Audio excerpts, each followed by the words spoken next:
This is the third installation of my series on the very best small wheel rides that you can buy. If you're interested in small wheel tech or electric bike tech, you may want to hit the subscribe button, you may want to hit the bell button. This installment is going to be about some of the best known and also most widely used bicycles on the small wheel market. I'm going to review the Brompton, the Birdy, the Alex Moulton, and the Bike Friday bicycles. The first bike I'm going to look at is the Brompton. Probably everybody knows the Brompton. It is probably the most commonly seen foldable bike. Maybe a Dayhan would be even more popular, but the Brompton is when you get into the hand-built, top-quality, timeless segment. A Dayhan might be reliable for a few years, but it does not have the build quality of a Brompton. And what makes this bike so unique is not so much that it's so well known, but that the fold of the bike is more compact than any other bike I know. There are some really tiny wheel, 10-inch wheel little Taiwanese or Chinese made bicycles, but the difference is they might fold into a tiny size, but they cannot be converted into a shopping cart, and they do not give you a good ride. I have test ridden some of those tiny wheel offerings from the Far East, and I can tell you that the ride quality is horrible. The Brompton is unique in that it is compact, but the ride quality is still pretty good. Not as good as the other bikes I'm going to review, but it certainly stands up to expectations. You have to make certain compromises if you are going to buy a small wheel bicycle, because the ride quality is going to be different from a full-size bike. But this is a sacrifice that many people are willing to make, because we don't want to leave our bicycles outside in an urban environment where they can be vandalized, stolen, or scratched up. So the thing about the Brompton, you can use this bike to ride to work. It folds small enough to go past any revolving door, to fit into any elevator, and to fit under practically any desk I've ever had. So it is the ultimate commuting bike. On the way home, if you want to shop, it can be folded into a shopping cart shape, and the bag you carry with your Brompton can be used as a basket. This is a fantastic, amazing option, which makes the Brompton the perfect urban tool unlike any other. But this is not the end of it. In addition to the compactness of the fold, you can upgrade the Brompton in a way that is very hard to do with any other compact bike. I have been able to electrify mine. The original design was not intended for an electric propulsion system, and yet the Brompton is very easily electrifiable. You can buy all kinds of kits. You can fit a new front wheel with an electric hub in it, and the bike can take the extra power at the front, which is amazing. Not only that, but the gear inches can be upgraded with a few upgrades of the front chain wheel and your rear gear set. If you're using the standard hub gear that comes with the Brompton, you can achieve gear inches similar to a standard road bike. I routinely pass road bikes who try to race me, and I have a playlist called Humiliations. You can check out the videos there. Fact is, I have been able to defeat every single road bike that challenged me to race. I don't always race people, but if I do, I certainly beat them because of the gear inches in the Brompton.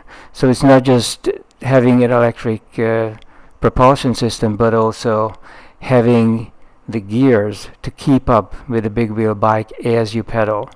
So this versatility is really amazing. The frame is made of steel. The joints are old school in a way, but they are highly secure. The screw-in mechanism is actually much more secure than a latch with a spring in it. I would feel much safer riding a bike like the Brompton that has solid steel screw-in latches rather than something that can open up if the spring goes bad. So this is a huge advantage about the Brompton, that it's so versatile and it is so adaptable to a variety of situations. This bike was designed mostly as a city tool, but it has been adapted for touring. People have done intercontinental trips on this bike. You can fit huge bags on it, front and rear. You can really load it up, and you can attach a trailer as well. The wheelbase of the bicycle is the same as a road bike, which is amazing compared to the compact size, but it was achieved with two brakes. There's a brake in the frame, and there's a rear folding mechanism as well. So you fold the rear wheel under the frame, and the frame itself brakes. As a result, they were able to accommodate the full length, the full wheelbase that you would get from a normal bicycle with a diamond frame and 28-inch wheels. The second option I'm reviewing here is the Birdy. The Birdy is a step up from the Brompton in terms of performance, but it is less of a compromise. So in other words, if you want a better riding performance with larger wheels and wider tires that the Birdy gives you, you're going to have to make some sacrifices on the compactness. The Birdy cannot be folded into a shopping cart. That's number one. Number two, I have tested it. I was riding it for a decade and a half. It definitely fits in most revolving doors. Elevators are no problem, and it's going to fit under most desks as well, but it is still more bulky. So when you go into the revolving door, it's going to be a kind of a tight fit. Same thing with the under the desk storage situation. And with the elevators, it doesn't really make any difference because it's just a much larger amount of space. The unique thing about the Birdy is that it has a non-breaking single-piece frame that creates an exceptionally rigid platform. In addition, it has a totally different, unusual front suspension. I believe this idea that you see on the Birdy for front-end suspension comes from the Italians, and it was introduced for motorcycle racing. And it is a very interesting idea, but it was too heavy for motorcycles and it was dropped. Birdy picked up the idea and combined the front suspension with the folding mechanism. So you actually open up this suspension and fold the front wheel to the side of the frame. The rear folding is the same as the Brompton. You have a latch and you fold the rear wheel under the frame. Overall, it is a bicycle intended for longer range commuting, less versatility. You cannot really use it for shopping on the way home. It's not so easy to get it into restaurants and cafes, although you may be able to try. And I know a lot of Birdy owners do use their bikes in that way. But it is definitely not as compact or versatile as the Brompton. In general, I would say the Brompton's suspension and the tire size can be upgraded, but the Birdy is a more comfortable bike, especially when you look at the front and hitting the front, hitting bumps in the front in the road in an urban environment. The sophisticated front suspension of the Birdy really comes into play. It is an excellent bicycle for travel. A lot of people use it primarily for travel. You can fold it, if you take out the wheels, you can fold it into a remarkably small size, and you can carry it in your luggage. A lot of people do that. The Birdy has an amazing variety of configurations and also is made both in Taiwan as well as in Germany. It has a classic version which comes in at least two different types made out of different tubing, and an infinite variety of the monocoque setup as well, made in Taiwan and made in Germany. This extreme variety and complexity makes it kind of difficult to get parts and to configure whatever you want to do with it. It's not an easy bike to upgrade. It's not an easy bike to electrify. You can electrify the rear wheel, not the front wheel. Because of the unusual suspension, you cannot fit an electric hub into the front wheel. This means if you're running an electric hub in the rear, you're not going to be able to use a hub gear. And a hub gear would really be a necessity for a bike with such small wheels to go as fast as a road bike can. So yeah, you can electrify it, but it's not going to be as fast as a Brompton can be. Amazingly enough, the Brompton is actually a much faster bike if you electrify it yourself. So it's a bike for long-range commuting and for travel. The third bike I'm looking at is the Alex Moulton. The Alex Moulton is less well known as the other two bikes I just reviewed. It is a bicycle that is not really foldable, but I'm including it here because it is still a compact bike. It is a bicycle with 20-inch wheels, which is larger than the Brompton 16-inch or the Birdy's 18-inch wheel. And overall, it is a bike designed to really take on the full-size bicycle in a compact shape. The wheelbase of the bicycle is the same as a road bike, and because of the space frame construction, it is also more rigid than most any road bike you can find on the market.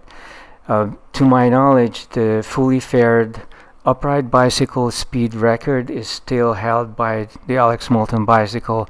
It has never been challenged by any of the classical diamond frame bicycles. It is a beautiful bike. If you've ever seen one in real life, it looks like a sculpture. The fit and finish, the components, the assembly, the way it's made is just exceptional. There are some Moultons that cost in excess of $10,000, so it's really a pricey bicycle. It's really for a connoisseur or for a collector. It has much better ride quality than any other folding bike, I can tell you that. It does not have a folding frame, but it has a separable version, so you can order it in a separable edition. And what this means is it's not an easy fold, but if you take about 2 minutes with some tools, you actually unscrew stuff and it folds into two separate pieces. You cannot take this bike into a revolving door. It's not easy to take it into an elevator, and it's not going to be under your desk. But if you separate it, you can take each half into a revolving door. You can get it into the elevator, and you can probably even store it under the desk.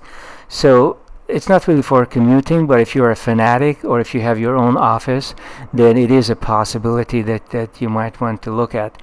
It's still a compact bike because it's separable. It's very easy to store, to carry. You can carry it in a car, and also at home. It doesn't take up as much space as a normal bicycle. What people typically use this for, sometimes for commuting, but really for touring, for long distance stuff, even for racing. This is a bicycle that you don't need to attach to a rack on top of a car if you need to drive a distance for to find a path where you want to be riding. You can just separate the bike and put it in the trunk of the car, which is a lot safer option.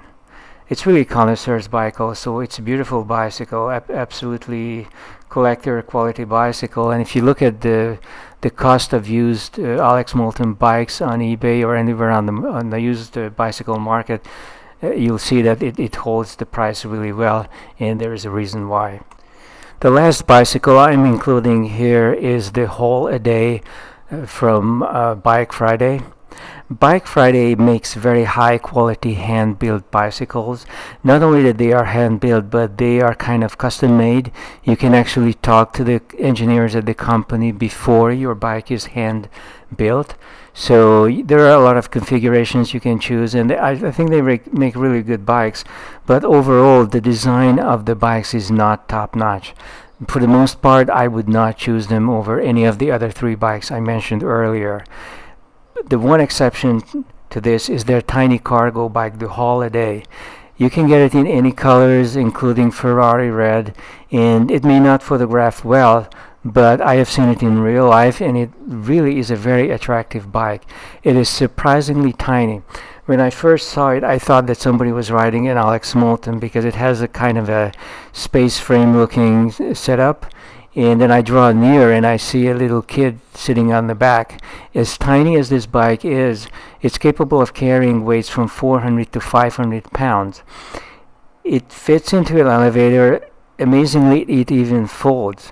So it is really the tiniest, lightest of the cargo bikes out there. And for an urban person who needs to pick up a kid from school or haul heavy bags and such, this is an excellent choice, probably the best choice. It is easily electrified either at the front or at the rear, and the company will electrify it for you if you ask for it. So the customizability and the configurability of the bike is also excellent. It definitely meets the standards of this list. It's a beautiful, high-quality, handmade bike, and it has this unique feature that it is a cargo bike that can carry a lot more than any of the others. So to sum it up, if you're looking for an urban folding bike or compact bike to use in the city and maybe for occasional touring and such, you have these four choices. The Brompton is the tiniest, it is the most compact, the most versatile. Surprisingly, it's one of the fastest as well, and very easy to electrify. The Birdy has an amazing design, an amazing ride, a totally unique setup, a totally unique kind of a folding bike. It is more for a longer range setup than the Brompton, and it's definitely excellent for touring and for travel as well. Then there is the Moulton. The Moulton is very similar to a full-sized bike, but it's easier to pack, easier to carry, it's easy to travel with. Not as compact as the Birdy, but there's really no compromise as far as the performance is concerned. In fact, the speed and the performance of the Moulton currently supersedes any of the other full-size racing bikes out there. If you look at the speed records, you'll see it. And finally, there is the tiny cargo bike from Bike Friday that I've reviewed.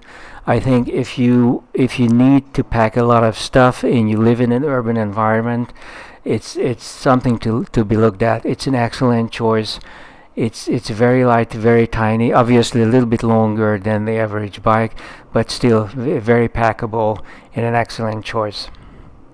These are my top choices for the foldable, compact, and separable bike segment. If you buy any of these bikes, you're not going to be disappointed. And if you are disappointed, they have excellent resale value, so you are really not risking much. If you are interested in compact bike tech or e-bike tech, you may want to subscribe or hit the bell button.